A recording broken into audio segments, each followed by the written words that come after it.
spouting off all this, all this trivia, right? And to a person who doesn't know much, they could hear that and be like, God, that's a smart dude.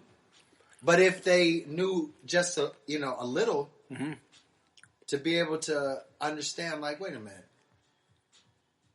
that wasn't invented in 1930. That was invented in 1947. Homeboy's full of, Well, that's why I like to sit back and wait for guys like that. Because all you have to do is know a little bit more knowledge. Man, those guys that are out there, they're statistics guys, they're numbers guys, they're partial facts guys. But you know what the crazy thing is? What's that? If you know your stuff, then you can bury them. Yeah. Because I go deeper. Yeah. Because, they sit around because they think they're the smartest kid in the room. Because they, heard it somewhere. But, I'll wait for guys like that. I'll go deeper. Right. Or I'll even take the alternative history. Right. Because it's always like you want to make their mind work. Right. The people who rattle off stats or rattle off, go deeper. Right. Go deeper. Right. Like, to clarify though, knowledge is knowing a bunch of things, or the appearance of knowing a bunch of things. Wisdom, on the other hand, appearance. That's a good word. Appearance. Yeah, because a lot of times a person can appear to be,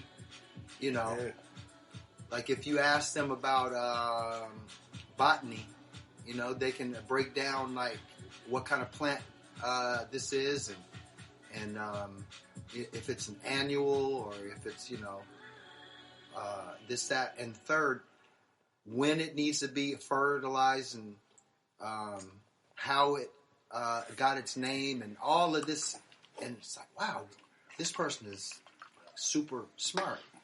Yeah, about plants. You know what I'm saying? And that's knowledge. On the other side of that, wisdom would be the application of all these things that you've learned. Through life experience. Exactly. So, to be smart is one thing, or to be quote unquote intelligent or whatever, as opposed to like wisdom.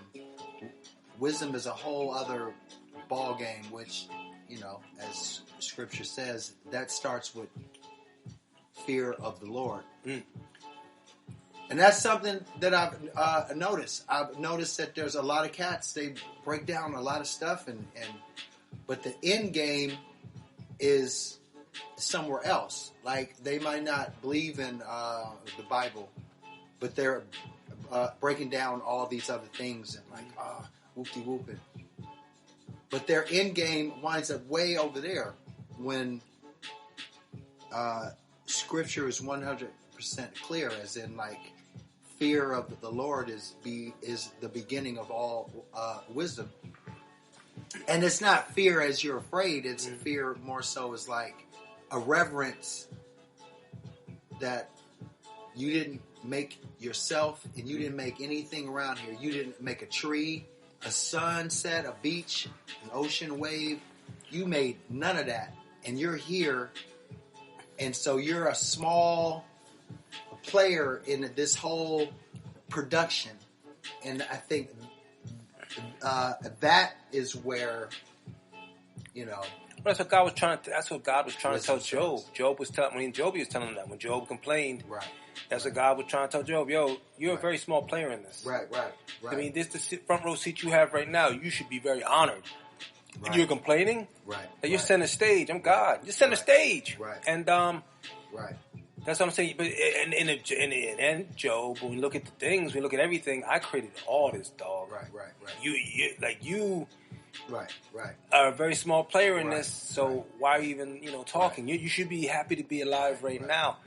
One thing, I took Hebrew I took Hebrew in LA Valley College. My professor was Zeb Gardner. We learned more about Zionists and Jewish dating practices, and I think we actually learned about Hebrew. Right. But one thing I do remember about Hebrew, though, is what words are said in Hebrew mean what they say. Right. Okay. I think English is sort of like taking a word, combinations of words. We can talk about English later. They actually say the English language is a spell language. Whoa. They actually say English is a. Why do you think everybody wants to speak it? We'll get to that in a second, though. Yeah. Okay, so fear and respect. Maybe back in the time when the scriptures, the words were being written, the translation was, I would think it'd be respect for God. But maybe respect in that culture is fear-like. But because I think that's another thing that comes in and tries to ruin our relationship is like fear. Like fear is a negative word, but respect is a positive word. Right. But in that time, fear and respect might have been the same word. It's two translations, but it's also the manipulation. That's what comes with that remnant word. You got that remnant word. You see beyond the physical words. So when I think about God, I think about I would have so much respect that I would be scared to do something. So it actually might be a combination of both words. Like you have so much respect. Think about when you was a kid, right? Because we spoke about this last time. Like adults, all of us are still kids, homie. Yeah. I mean, when it's all said and done, from the angle of God being supreme and sovereign. We go from diapers to diapers. Exactly. Yeah. So, imagine when your pops got home after you've been like messing up all day, and mom's just like, "Yo, when he gets here, you know what I mean?" And or when he does get there and he walks in. Think about this. Back when you were a kid, when he walked in, he didn't even have to say anything. He could just open up the door and walk in and just look at you. And all the quote-unquote tomfoolery stopped. Like instantly. He didn't even have to say anything. And that's the same sort of like microcosm, you know, as in your earthly pops walks in, or if he looks over at you and motions for you to come here, and if he motions a certain way, man, you about to drop whatever it is, and you heading over to where he's at. It's kind of the same thing. It's like, of course you fear your pops because he's the one who can dole out the beat down that you can't do anything about. Mm-hmm. And what's funny is for your earthly pops, I've never attempted this, but I know a few cats that have, you know, got about 18, 19, 20, maybe 25, and pops is like pushing 50, or he might be 50, and his 25-year-old son raises up on him, you know? Like, pops might be 6 foot, you know, Junior's like 6'2". Junior might have him, you know, by about a dub or 25 pounds, you know? So he's bigger than pops, and he's younger. He's a younger, stronger version in his mind. And and he raises up on pops. And pops, you know, taps that ass. Just like he did when he was, you know, a child. It's the same thing. It's like after that beatdown at 25, he walks away with even more respect than he had, or as much when he was, you know, a kid.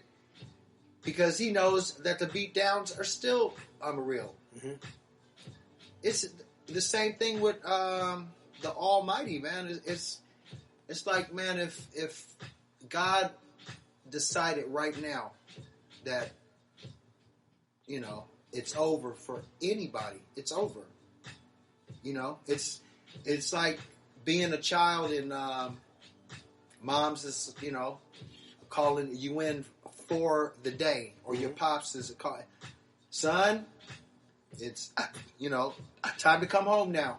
It's the same thing, you know, and so there should be a certain amount of reverence mixed with a healthy amount of fear, as in, if you notice that verse, it reads fear of the Lord, you know, fear of the Lord. Anywhere else, fear isn't condoned.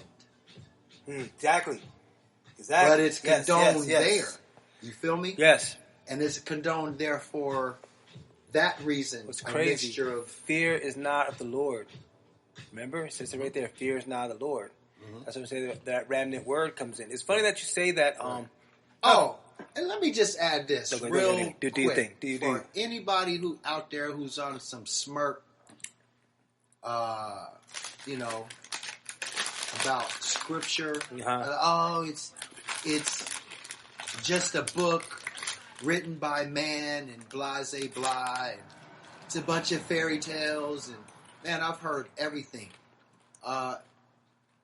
First, I'm gonna start with knock it off, and stop. Second, I'm going to start with, this is, it's not a book, it's books. It's plural. Written by, 40 different authors? Over more than a 900 year span.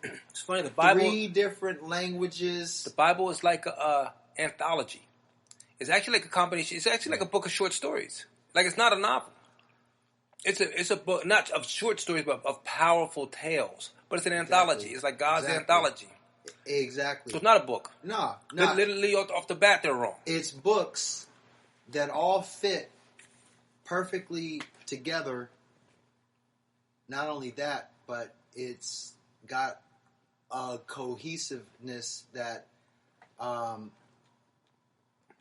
I remember years ago I was studying, and it was what I was studying. I can't remember the article that I was reading, but I'll make sure that I have it for next time, Lord willing. But it was explaining about how Hebrew has a numeric equivalent to each so-called letter. Each letter has a number, yes. Yeah, and they were saying that the mathematical equivalent of the Bible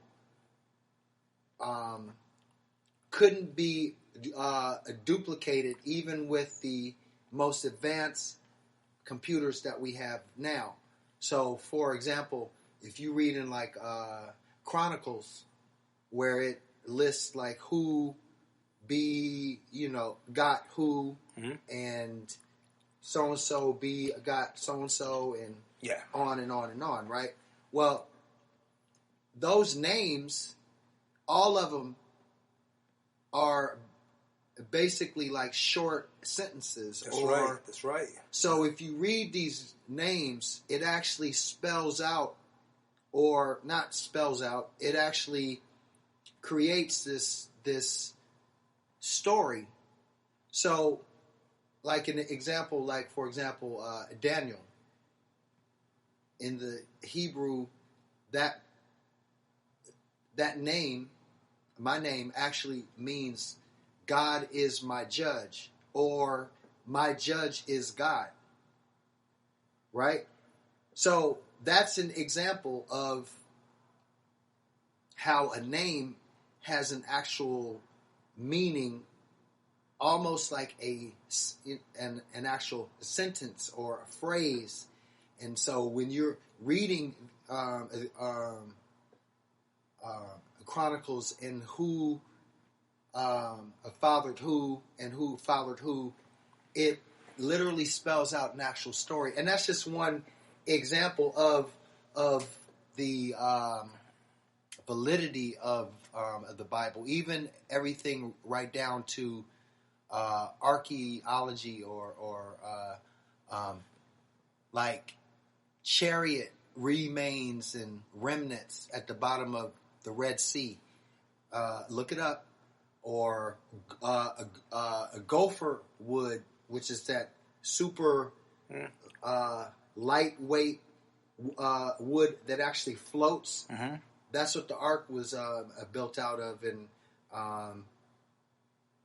there was reports that it was found precisely where the Bible said that it, landed, which is on, a mountain in, Turkey. And I mean, as far as science goes, Timothy, second verse of, let me hold on a second. I'm going to look it up, but it speaks about false science mm-hmm. and how we shouldn't. Well, science is a duplication. It's a duplication of God. Well, that is true. But if the Bible speaks of false science, then there has to be a true science, mm-hmm. just by default. So when you brought up earlier Pangea, that's what we would call an actual science. That's mm-hmm. a true science, mm-hmm. as say opposed to Atlantis. Atlantis, I won't discount that, but what I will say is what I would deem a false science will be something like evolutionary what? Okay, about theory. That come from the monkeys. Evolutionary theory. Evolutionary theory. Or Big Bang theory. These are all suppositions or hypotheses. And that is what I would call a false science. And here's what's sad. Going back to being educated and the smart or the ones that would appear to be smart, these are the people that will look me straight in my face and say, well, science disproves the Bible. And I'm looking at them with a smirk, and I'm going, no, it doesn't. No, science does not disprove the Bible. Science actually proves the Bible. And that's one of the points I was going to try to say, is that there's in history of time, there's such a catastrophic event that happened around the world that only 1,000 people survived, and we're from those 1,000 people. Yep. Like the ark. Mm-hmm. A catastrophic event happened around the world. It's scientific history, and most of us come from that. Now, I want to take what you said a little further, just because it arose these questions in my head, and I know somebody had to have investigated this, due to the fact that I took Hebrew a while ago because I wanted to know what the Bible really said. But here's where I messed up. And here's what I'm thinking. You brought up a very, very, very, I hate to say intelligent because we're just talking about intelligence, but profound. I'll say a profound point. Because I took Hebrew, and Hebrew, yes, every letter, and I know the Hebrew alphabet, okay, every letter does have a numeric value. Okay, so say you take the original 8 books in their original sense, and you change all the Hebrew letters to the numbers. You have a code. Nothing is more pure than numbers. 1, 2, 3, 4, 5, 6, 7, 8, 9. Right. Okay, so what if that's the truth? How? Because Hebrew is a written language. Aramaic is the spoken language. Hebrew is the written language, and Hebrew is the language of God. So that's what the Bible was originally written in. So, for example, Lamivad, that's 36. Okay. Lamivad is 36. And that means like chosen one, special one. Somebody says Lamivad, that's 36. Right. But all that is that's like the Lamidva. Right. The Hebrew letter for Lamin, which is like a L sort of Q, and Vad. Right. That's the combination of the two, and that makes 36. Mm-hmm. So, what if you were to take from Genesis to what's the last book of the Old Testament? What's the last book? Last book. And say you were to change it into a code. Do you know how profound that is? Do you know how almost extraterrestrial that is? There's some kind of separation. There's some kind of dark period to come. And I think it's going to come again. I think we're going to have a dark period, and that's why I think I feel so dark inside. I think there's going to be a dark period. And during this dark period, man went to savagery. You said that we're going to have. I think we're going to go deep because censorship. Man, we're having one right now. I think we're at the precipice. I don't think we're deep in it yet. I don't think there has been, because when it gets deep in, people are going to start to panic, and you're going to see widespread chaos. Right. We're on the precipice of it because they're trying to censor. They're trying to change what you see, what you hear. They're trying to tell you what you see and what you hear is not true, and they have all the answers, and their lies and manipulation. Everything. That's a dark age, man. It's not an age of truth. Right. Anything that is not an age of truth is an age of darkness. Everything thinks darkness is just you turn the lights off. Yeah, it's the false light.